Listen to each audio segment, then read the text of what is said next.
Morning. Another week. Every week we have, it's jam-packed. So much news, so much becomes available to us if we only look. What's new? Well, the Heritage Foundation, which has been around since the 70s, has finally got its Project 2025 off the ground. You bet Donald Trump is a part of it. I saw him on the videos that ProPublica published. All the training videos on how appointees and staffers of the new Trump government were supposed to behave. Gone is any integrity. They say if you've got something to say, don't put it in paper. Go around to the water cooler. Cement it where there's no paper trail. Don't do anything where there's sunlight and transparency. That's the Heritage Foundation. But it's not surprising.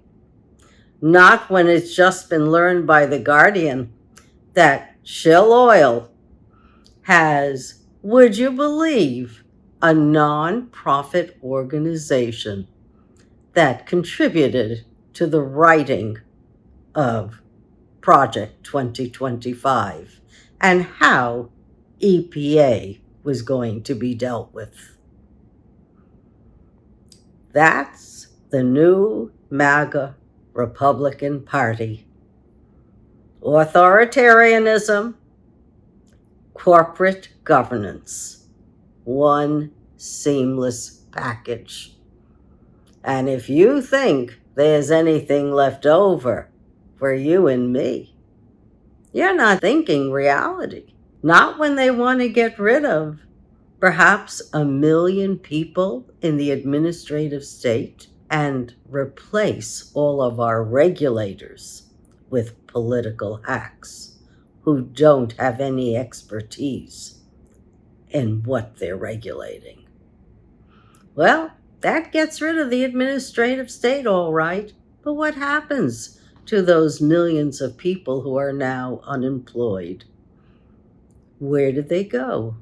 As it is, American industry is too darn skinny. There are too few stakeholders in American industry.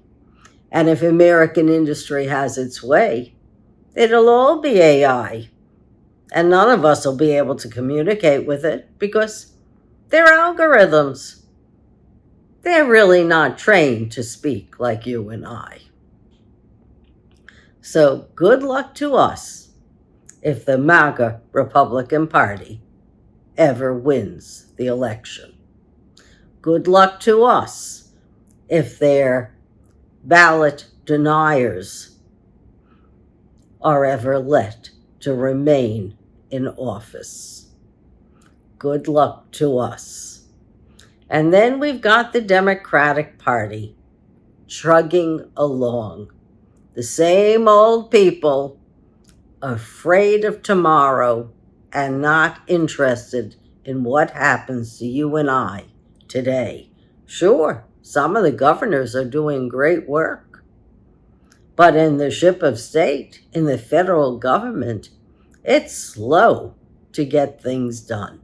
The Federal Reduction Act, well, that's finally getting itself off the ground.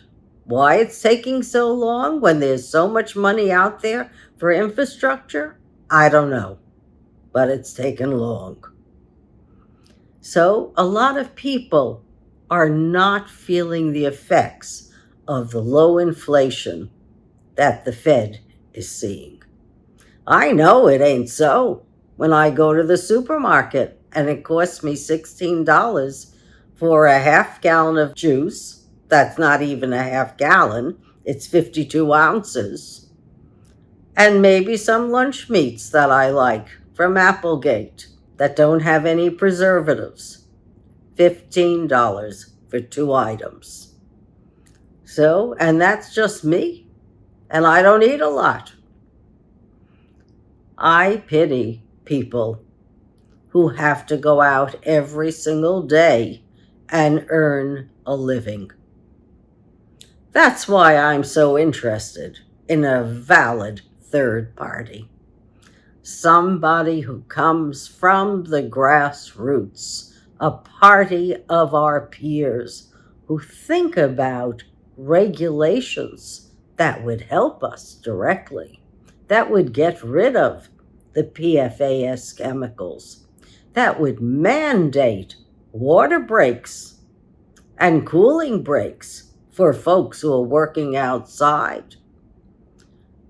Those who would not be afraid to raise taxes on the wealthy. And why not? If I'm paying into my Social Security, and I paid into it all the years, and now I'm taxed on it, why shouldn't somebody who makes so much more money than I am also pay into it according to their salary and compensation?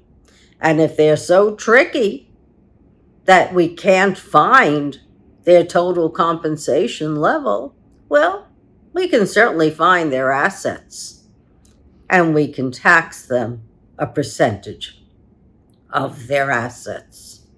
When you got 90 billion bucks, do you think 1 or 2% or more is going to hurt you? I don't think so.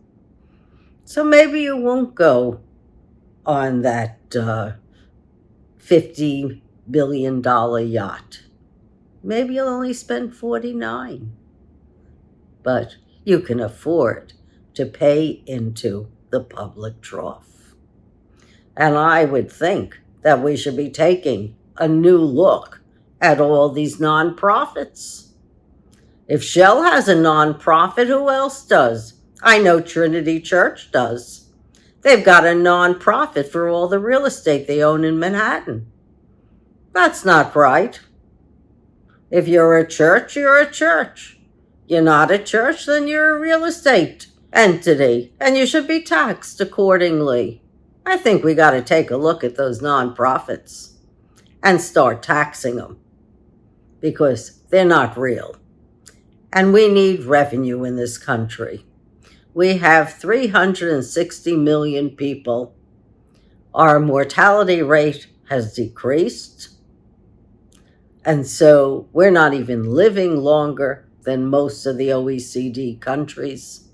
And we need to be able to do preventive health.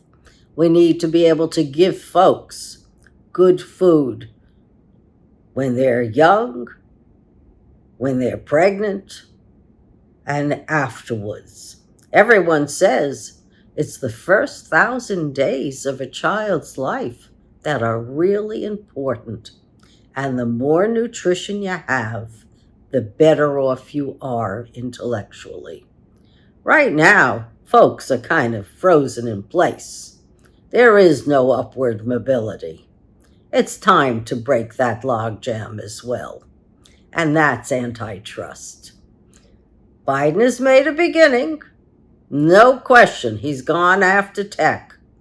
But there's not one industry in America that is not dominated by 3 powerful corporations.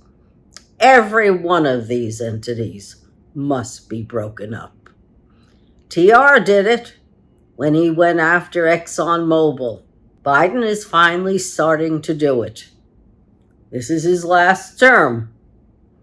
The ball has to go forward. And what else has to go forward? We've got voting rights we still need on a federal level. We need to be able to get term limits and ethics out of the Supreme Court and every court. And we need to be able to stop this litigious atmosphere that we're in. Because it's not litigious because somebody's really hurt. It's litigious because corporations don't want regulations. They want total unaccountability. Just like you and me, right? We're not accountable. No. That's why Rikers is filling up all the time, because some poor kid is in the wrong place at the wrong time and then can wind up in jail for 3 years. If I'm accountable, the wealthy gotta be accountable. And that's why I say we need a viable third party. I'd pay more money for House and Senate members, and I'd make it funded every time we pay our income tax. We pay $1 to $5. 360 million of us doing that should be enough money for everyone. And then we don't have to worry about whether this senator is paid for by Shell, or that one's paid for by Google, or the next one is paid for by United Healthcare. It's enough. And the unfortunate thing is, at least during Lincoln's time, when people were bought and paid for by various corporations or entities, you knew exactly who it is. Today, with the super PACs, you have no idea who's funding those folks and what's the reason for their vote. Take it away. Citizens United was the biggest mistake we ever made, along with many others, but that's a biggie. We got to move the country forward. To move the country forward, we can't have allegiances to corporations. We need to have allegiances to each other, to the American people. And that's the only way we're going to make laws that matter and maintain our democracy. Well, that's what I think. Anyone else? You're welcome to chime in at any time. But I'm for democracy. I don't like autocracy. I never could walk in lockstep with anyone. And I don't think you should be for autocracy either. Not if you want water breaks, not if you want cooling breaks, and not if you really think climate change is probably one of our #1 priorities. And we could even boost our economy more with the War Production Act and give folks heat pumps and whatever else they need so that we can move forward. Forward in every way, not backwards, folks. Forward. It's a brave new world, and I'm never scared to walk into the future and stay in the present. To me, life's an adventure, and I'd like it to be a good adventure for all of us.